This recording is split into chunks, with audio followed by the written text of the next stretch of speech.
What is going on, all you Pokemon collecting maniacs out there? This is Ryan, the PikiPikaPapa, and you know, we have been talking about these mega Pokemon that are going to be coming out in this new series for quite a while here on this channel. Really, ever since they announced Legends Z through A, we knew that there was going to be, or at least we had a very strong feeling back then, that there was going to be this reintroduction of the mega Pokemon mechanic here in the TCG space. And we've been talking about it because we have seen in the past that whenever new mechanics, new art types, new varieties of Pokemon cards are reintroduced in the ultra modern space, the older variants have a tendency to see a bit of an upswing, to see a bunch of people flood back to them, to grab them before the new ones come out. And we've seen it time and time again. And for the last 14 months, right? Because these mega Pokemon, they come from the XY era. For the last 14 months, we've seen the aggregate of the top 20 singles cards from every set that has a booster box in the XY era. The aggregate value of those 240 cards has increased for 14 months in a row. While we've watched Sun and Moon go up and down and left and right, while we've watched Sword and Shield, it's been on a tear, but we've had a lot of months where it's gone up and come down and all of that. No matter what has been happening at the macro level of the hobby, those 240 cards from the XY era have been going up steady Eddie for the last 14 months. And again, I think a big part of that is because first and foremost, there's going to be some new mechanics that are going to bring those old cards back into light. And I just think that is a really exciting thing. Now, the reason I'm going into all of that is because the launch of this is going to make Scarlet and Violet even more exciting as far as I'm concerned. And this article on PokeBeach, all the credit in the world to PokeBeach for this video because I steal a lot of their content for this particular video. But when it comes to learning about things happening at the macro level and referencing what has happened in the past, I find them as a great resource. So wanted to give them some shout out for this one. But the biggest thing for me is if you see down below where I have in blue highlighted right there, what is going to happen with these new mega cards is it's not just going to be a bolt-on to the Scarlet and Violet series. This is actually going to have its very own series. It's going to be the Pokemon TCG Mega Evolution series. And what that means is Scarlet and Violet is coming to an end very, very soon. And that means these owners' Pokemon, which have just come out, and that's the whole premise of this video. We're going to talk about what this is going to do to the Scarlet and Violet series and specifically those owners' Pokemon. But the owner's Pokemon, and in my mind, less importantly, the Terra Pokemon, are going to be phased out. The Terra Pokemon seem like they're already gone, but these owner's Pokemon, which is really driving all of this excitement around Journey Together and Destined Rivals, you know, I mean, the artwork is fantastic. We've seen a ton of the cards already revealed for Destined Rivals. Obviously, Journey Together is wildly popular, but the question is, are we going to see just a very limited subset of these cards? Is there only going to be a couple sets that contain them? What is that going to do for the long-term price opportunity of these cards? If there's fewer of them, are they going to be worth more money? Oh my God, I love thinking about all of this stuff. What a fantastic time to be a Pokemon card collector. So that's what we're going to dive into in this video. And I'm going to say this early on. If you have a ton of fun as we're going through this, we do fun stuff like this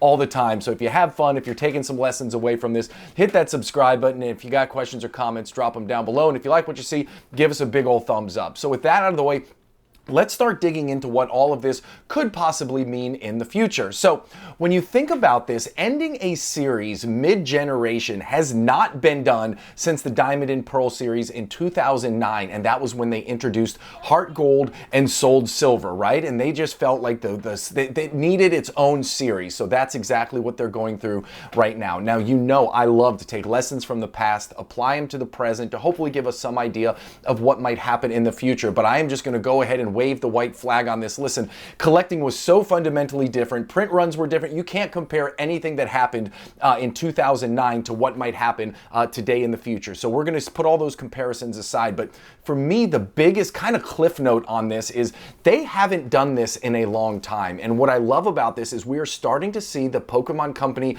do some things that they've done in the past, but they haven't done in a very long time, right?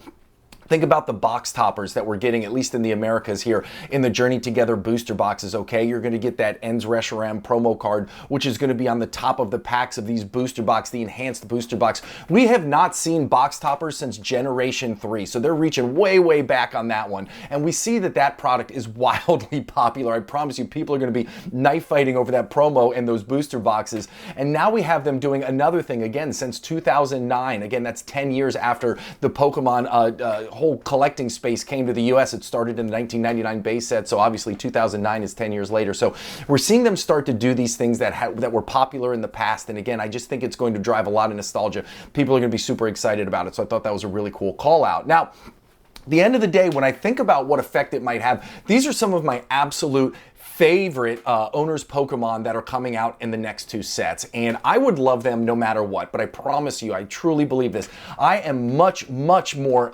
inclined to buy these singles cards. You know, I like to avoid ultra modern singles cards, especially ones that are ultra high priced, because I don't know, right now I just feel like the market's a little frothy, but I am rethinking that approach because these cards, if there is only a certain subset of sets from the Scarlet and Violet era that actually feature these, I think that these are going to be really popular, not just in the short run, but also in the long run. I think there's going to be all kinds of awesome opportunity. We've seen the popularity with Journey Together. We've seen the popularity with Destined Rivals, right? And so these cards, I think, have an opportunity to be very special, not just in Scarlet and Violet, but also, you know, in the grand scheme of things when it comes to Pokemon collecting in the long run. Now, when you think about this, we have to think about what we've seen in the past, and I thought this was a really cool thing to call out here. So if you think about the Sword and Shield era, the big chase cards from the Sword and Shield era were those alt arts, right? And it was amazing to me. I always knew, obviously, Battle Styles has that Sleepy T-Tar alt art, which I really like, but 8 of the sets in the Sword and Shield era actually had alt arts in them, which is incredible. You know, you go back to Vivid Voltage, the big chase card was the Rainbow Chunkachu, right? But after that, you have Battle Styles, and that's when they started to introduce the alt arts. Now, you had trainer galleries that were introduced later on, but the big dollars were always behind these alt art cards. But you had a lot of opportunities to buy them. There was lots of different varieties, lots of different options, and so you had 8 different sets with it. But then, when I looked at the Sun and Moon era, I thought this was a really interesting comparison here. So the Sun and Moon, the tag team cards, those were the big ones. And again, you know, you got 2 different Pokemon on here. Some of them have pictures of trainers, but you know, the tag teams are really about 2 different Pokemon coming together and doing awesome things. And those cards, highly desirable, highly sought after. They had the full art variants there, which we're looking at here. These are from the Team Up set.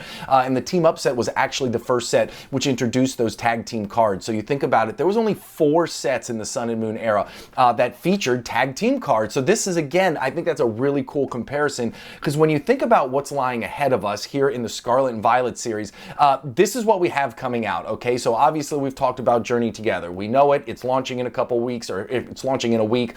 So I think Journey Together, we know is going to be here. It's going to be awesome. Features owners Pokemon, right? Destined Rivals, we know it's coming, right? We know it's coming. We know it's going to have owners Pokemon. Obviously, that is going to be wildly popular as well. So that's going to be a big one. But then when we think about the rest of the year, you know, the timeline gets really compressed between when we're going to see the Mega set and the rest of Scarlet and Violet. So if you think about it, we're going to get a special English set in July, and that's going to feature cards from the Japanese set, Black Bolt and White Flare. It's going to feature 156 Unova Pokemon. But that's going to be interesting to see if they layer in owners Pokemon into that set as well. And if they do, which I would think they would, right? Maybe they will, maybe they won't, who knows? But we could only have 3 sets that feature owners Pokemon here in this entire Scarlet and Violet era. So when you think about, they might be some of the most desirable, most sought after. Obviously, special illustration rares are always going to have a very special place. Special illustration rares might be the equivalent to alt arts, which they obviously are. But I think these owners Pokemon could make a very special little subset of people to go after, because when you look at the very bottom there, August, September is when we're going to get our very first Mega set. So that's it. I mean, we really only have Journey Together, Destined Rivals, and then this special set that's coming out in July. But then after that, Scarlet and Violet appears to be over, and we're going to be pivoting over into this, you know, new Mega specialty series, which I think is going to be really cool. So in my mind, I think that just drives more interest, more excitement, you know, more exclusivity to these owners Pokemon. But again, they're already super popular. They're already going to drive really high prices. So in the long run, it's going to be interesting to see if this has any effect whatsoever. I personally think it will, and I think I'm going to be buying a couple just because of that reason, but that long-term value might not represent for a couple years. But either way, super excited. I hope you had a ton of fun in this video. I hope you're as pumped as I am, not only for the end of Scarlet and Violet, because we have some fantastic sets on the horizon, but I hope you're as excited as I am for this Mega series that's going to come out. I love it that they're doing something that they haven't done in a long time, and I think it's going to drive a whole bunch of interest in the hobby, and I think it's just going to be great for all of us. So if you had fun, hit that subscribe button. If you like what you saw, give us a thumbs up. Questions or comments, drop them down below. I appreciate you more than I can say, and hope you all have an awesome rest of your day. Thank you very much. See you. Bye.